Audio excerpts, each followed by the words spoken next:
Hi guys, and once again we are in Skyrim, and once again we are being a bloodthirsty vampire.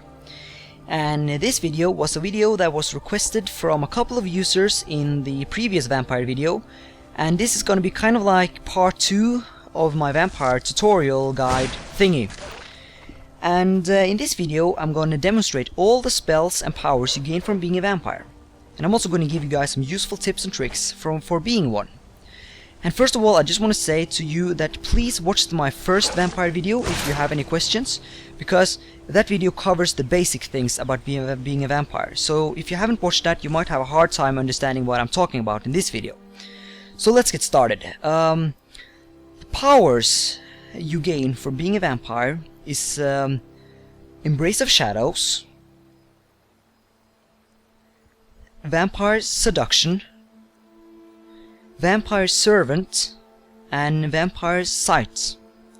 You also gain one unique spell from being a vampire, and that spell is called Vampiric Drain.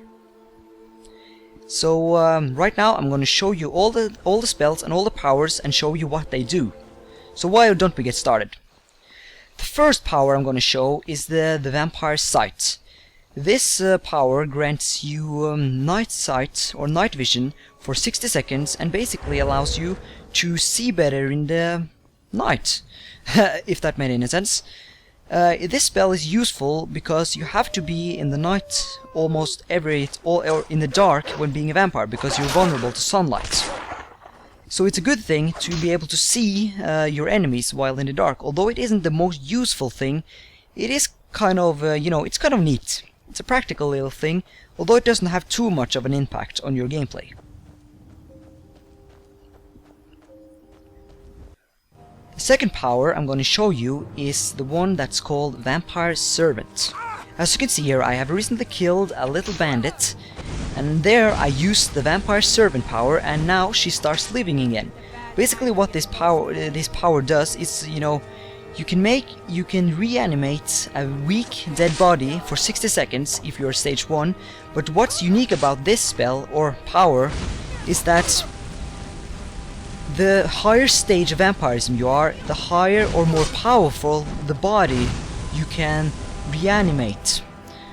So let's say you're a stage 4, you can actually make a very strong body alive for 60 seconds rather than just a weak body, which is always good. Although the body I just revived was very bad, so yeah, she died quickly. The next power is called Vampire Seduction. And there you can see I used it, and what it does is it calms enemies and basically makes them stop attacking you. Although it is a kind of weak little power, and you can only calm enemies that are either level 10 or lower. And when you have calmed the enemy, you can either go on and just go away from her or him, or you can slaughter him brutally, just like I'm doing here. And if you want to slaughter your enemy, you should probably do it in a super badass way that I just did. You can also take her soul for enchanting, which is always good. So yeah. The next thing I'm going to show you is the spell you get. This one is called Vampiric Drain, and what it does is that you can drain health from your enemies. So the enemies loses health while you gain health. This spell is not as good as it sounds like, and even though it looks very effective on the screen right now, it's the only reason that it is so good is that I'm fighting extremely weak enemies. These enemies would normally die by either just one blow or 2 blows with a normal weapon. But this spell is most useful in the daytime and while you are fighting weak enemies as a source of health, because in the daytime you are often very desperate for health. As you can see here, I'm using it on a stronger enemy, and you can see it's not very effective. And there I just ran out of magicka, so I couldn't really use it anymore. So right here you see me switching out to my battle axe, which kind of proves how bad it is. You see that? That was one blow and he was dead. So it's a lot more efficient to just use the normal weapon, but it does have its advantages. And now the last power you get is Embrace of Shadows, which makes you invisible for 180 seconds and also gives you night vision for 180 seconds. As you could see there, I just normally walked past the guard, and even though he kind of noticed me, he couldn't really notice me because I was invisible. So yeah, this power is probably the best one you get from being a vampire, but it's not something that you will use too often because you get it at stage 4, and when you are at stage 4 when being a vampire, the one and only thing that you should think about is getting blood, as you can see me doing here. But that's pretty much what this power is really good for, basically getting blood, which is very practical. So you can basically sneak into a town and people won't be able to notice you, and you can get all the blood you ever wished for. So that was pretty much all the spells and powers you gain from being a vampire. The next thing I'm going to talk a little bit about is a couple of tips and tricks with being a vampire. The first one is the damage you get from sunlight. This is probably the main thing you should worry about when being a vampire. So what I'm about to say may make a lot of sense to most people, but what I'm about to say is pretty much, meant for people who are very new to this game. Let me just put it like this. Let's say you're out in the sunlight and a dragon comes down and starts attacking you with fire and everything that's bad. You're pretty much gonna die, because what happens when you're in the sunlight as a vampire is that your magicka, health and stamina won't regenerate. Although there is a way to go around this. Basically, let me put it like this, because even though in the active effects tab it says that your weakness to fire, your weakness to sunlight basically makes that as you can see on the screen, health, magicka and stamina do not recover while in sunlight and are reduced by 15. That is not actually true. What it actually is that your health regenerates 100% slower, and the same accounts for your magicka. So it doesn't stop totally, or of course it do stop, because if a thing goes 100% slower than it usually does, it has totally stopped. But if you think a little about it, it will make sense that if you equip an item that, for example, makes your magicka regenerate 20% faster than it normally would, that would kind of apply to your current status, which will mean that your magicka will now, instead of being totally stopped or being 100% slower, it will be 80% slower, which will mean it won't stop totally. So basically what you have to do to get your magicka back while in the sunlight is to equip items that gives you more magicka.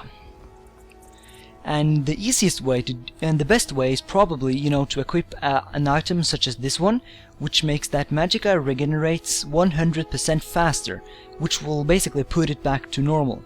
And if you want to go even further with this, then what you can do is to, for example, put a robe on that will also make it 100% faster, and therefore you will get 200% faster, and you will therefore have loads of magicka, even though you're in the sunlight. So right here I'm just quickly getting rid of some magicka. As you can see on the magicka bar, it doesn't come back. I'm stuck with no magicka. But then I go into my inventory and I put the Morocco mask on me, and boom! Look at my magicka. Magicka is slowly but surely coming back to me. And then we're going to talk about the two other bars, which is the health and the stamina.